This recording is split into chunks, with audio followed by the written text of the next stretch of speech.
बिस्मिल्लाहिर्रहमानिर्रहीम, अस्सलाम वालेकुम। मैं समी इब्राहिम और आप हमारा यूट्यूब और फेसबुक चैनल देख रहे हैं। ये मेरे साथ राजा आमिर अब्बास हैं और इधर मेरे साथ आ रहे हैं जनाब।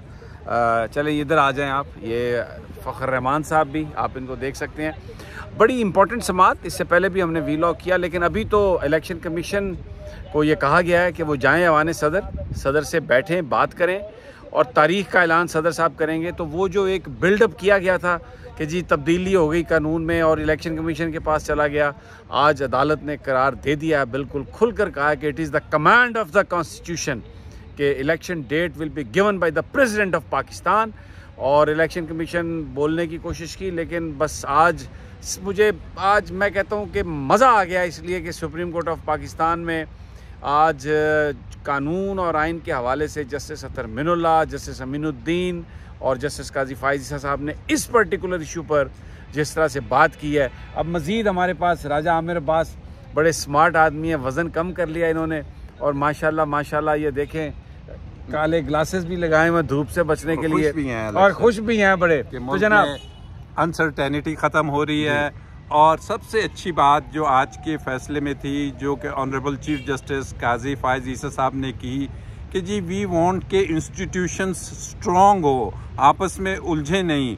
और इस केस में जो चूँकि ये 3 मेंबर सुन रहा था, कोई आईनी जो एक इलेक्शन कमीशन ऑफ पाकिस्तान ने एक उलझाव पैदा करने की कोशिश की कि जी इलेक्शन कमीशन को इख्तियार है, तो चूँकि आइन की इंटरप्रिटेशन नहीं थी, तीनों जज साहिबान इस पॉइंट पे थे कि आइन बड़ा क्लियर है। आर्टिकल 48 सब क्लॉज 5 बहुत क्लियर है, जिस पे जब इलेक्शन कमीशन ऑफ पाकिस्तान के वकील ने आके कहा कि जी हमारा पॉइंट ऑफ व्यू तो कुछ और है, तो जस्टिस अतर मिनुल्लाह साहब ने उनकी बड़ी सख्त सरजनिश की और कहा कि क्या आप ये सारा बोझ खुद लेना चाहते हैं, आइन की खिलाफ वर्जी करने की, आइन को सबटॉच करने की, क्योंकि आइन की मैंडेट तो बड़ी क्लियर है कि सदर पाकिस्तान, और आपने ये जो शेड्यूल और डेट दी है, आपको जाना पड़ेगा सदर पाकिस्तान के पास, उनके पास जाइए। आर्टिकल 48 सब क्लॉज 5, जो कि मैं शुरू से पहले दिन से कह रहा था,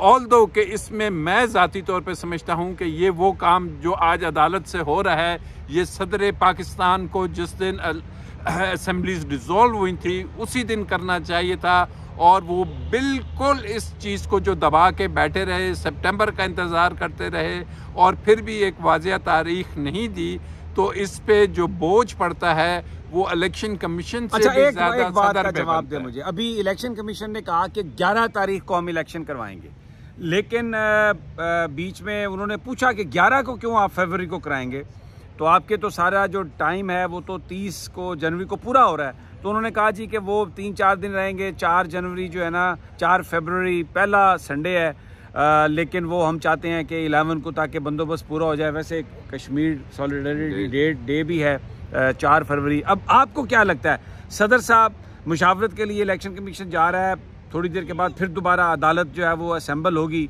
और वो ये मेक श्योर किया, ये कहा है इलेक्शन चीफ जस्टिस साहब ने कि जो भी तारीख होगी वो स्टोन रिटर्न होगी। अटॉर्नी जनरल को भी बुला के कहा कि कोई उसमें फिर तब्दीली नहीं होगी। तो आपको क्या लगता है सदर साहब कौन सी तारीख देंगे? देखिए, सदर को अब कम से कम अपनी डिस्क्रिशन इस्तेमाल करना चाहिए। आइन ने जो उसको मैंडेट दिया हुआ है वो उस मैंडेट को इस्तेमाल करे। अगर वो समझते हैं कि पहले ही इतना डिले हो गया है, तो ये एक रोज़ का डिले भी काउंट करता है। तो अगर संडे को देखना है तो मैं समझता हूँ 4th को वो दे दें, कश्मीर डे है, और ये भी एक तरीके से फ्रीडम की बात है, अवाम के फ्रीडम की बात है, उनकी वोट को जो उनकी मैंडेट है वो इस्तेमाल करने की बात है। तो सदर साहब अगर उनका 11 है, 4 को ये देते हैं, तो सदर को इतना एजर्टिव होना चाहिए। और अब सदर ममलिकत जो ये बात वो गोल मोल करते थे, आज सर एक बात बड़ी क्लियर हो गई है। आर्टिकल 48 सब क्लास 2 जो हुकूमत का भी स्टांस रहा, ये भी जेहन में रखे, वो पहले PDM की हुकूमत थी, फिर अभी केयर टेकर, कि जी इलेक्शन कमीशन की ये ड्यूटी है कि वो तारीख दे। वो चीज़ गलत साबित हुई, हुकूमत का वो स्टांस गलत साबित हुआ और आइन को, जो कि काजी फायज ईसा साहब कहते हैं कि मैं ना जजमेंट को मानता हूँ ना किसी सब ऑर्डिनेट लॉ। असल चीज़ है कि आइन पाकिस्तान की मैंडेट क्या है और आइन जो कहता है, और इसमें अली जफ़र साहब का जो स्टांस था उससे फिर जब पीपल्स पार्टी के आए तो क्या नाम है उनका, फारूक नाइक साहब, तो उनसे जब पूछा गया आप, तो उन्होंने कुछ कोशिश की लेकिन अदालत ने क्लियरली कहा कि जी आप भी वही बात कर रहे हैं जो पीटीआई के वकील अली जफर साहब कर रहे हैं, कुछ ज्यादा फर्क नहीं है, फर्क भी नहीं है और बात भी वही थी। और अल्टीमेटली जो पीटीआई ने जो स्टांस लिया था कि जी इलेक्शंस होने चाहिए, अदालत मैं समझता हूँ उन्हें जिस असलूबी से काश जस्टिस बंदयाल भी कोई ऐसा ही काम कर लेते और निकाल लेते। अच्छा जनाब, अब मैं मुझे अगर राजा साहब इजाजत दें तो मैं ये फखर रहमान से बात कर लूं। फखर यार, आज एक बड़ी और भी बात हुई इम्पोर्टेंट, वो ये थी कि फारूक एच नाइक साहब ने आके सदर साहब के खिलाफ कार्रवाई की इस्तदा की, तो अदालत ने तो बिल्कुल एक बेनकाब कर दिया। उन्होंने कहा आप बताएं काउंसिल ऑफ कॉमन इंटरेस्ट में आपकी पार्टी थी?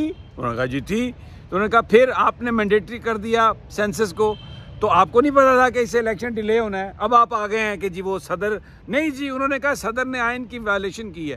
तो काजी फायज साहब ने, अतर मिनुल्लाह साहब ने, सब ने की है, आपको नहीं पता था ये जो आप, तो आज पीपल्स पार्टी जिस तरह एक्सपोज हुई है, फखर रहमान व्हाट डू यू से?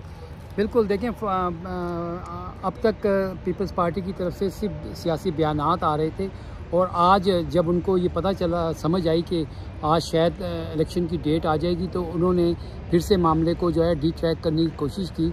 और फारूक एच नाइक जो थे, वो अदालत ने जब पूछा कि आपका मौक़िफ़ जो है वो अली जफ़र साहब के मौक़िफ़ से क्या मुख्तलिफ है, तो उन्होंने कहा जी हाँ मैं डिफरेंट प्रोपोजिशन दूंगा। उन्होंने कहा कोई नहीं है मुख्तलिफ, आपका रहने दो। हाँ, आपका और उनका मौक़िफ़। अच्छा, अब एक मुझे बात बताएं, आज अटॉर्नी जनरल ने आखिर में ये कोशिश की कि सर आप फैसला क्या लिखेंगे, बस ऐसा लिख दें कि ये सदर का मैंडेट नहीं है तारीख का उसको, तो अदालत ने कहा हम तो अगर लिखेंगे ये अभी आ जाएंगे इलेक्शन कमीशन से जो है वो सदर से बात करके, तो उनसे हम तो सिर्फ ये देंगे कि ये तारीख है और ये आप बता दें हुकूमत को जाके कि इस तारीख में किसी तरह से भी कोई तब्दीली नहीं होगी, बिल्कुल उसके कॉन्सिक्वेंसेज होंगे। देखें, चीफ जस्टिस साहब ने कह दिया कि इधर उधर की कोई बात नहीं अब चलेगी, हम बाइंड करेंगे, वी विल बाइंड।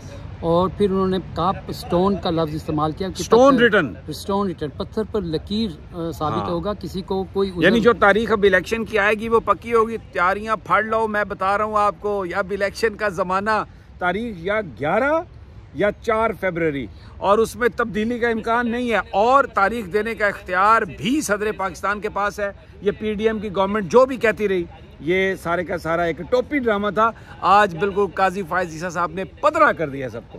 वैसे मेरे लिए तो ये 11 फरवरी अच्छी बात है, आपकी बर्थडे भी है, हैप्पी बर्थडे आपको, हैप्पी इलेक्शन डे। और अभी थोड़ी देर में ये आ जाएगा बेंच, तो फिर तारीख भी आ जाएगी वाने सदर से, तो आपको फिर दोबारा वीलॉग में बताएंगे, लेकिन अभी तक की यही सूरत हाल। एक बात आखिरी जो जस्टिस अतर मिनुल्लाह ने की कि why chief election commissioner refuse consultation, तो अदालत ने इलेक्शन कमीशन को ये वाज़े तौर पर, सुल्तान सिकंदर राजा को भी जरा थोड़ा झटका लगा होगा कि बच्चे ठीक हो जा। हाँ, और फिर आपने देखा कि उन्होंने कहा अटॉर्नी जनरल साहब आप भी साथ चले जाएं, अली जफर साहब आप भी साथ चले जाएं, जाके वाने सदर में बैठ के सदर को आज बहुत, सदर के ओहदे को बड़ी इज्जत दी है सुप्रीम कोर्ट ने, और ये वंस फॉर ऑल अब डिसाइड हो गया। ले जनाब, अब इजाजत, इंशाल्लाह फिर जल्द मुलाकात होती है।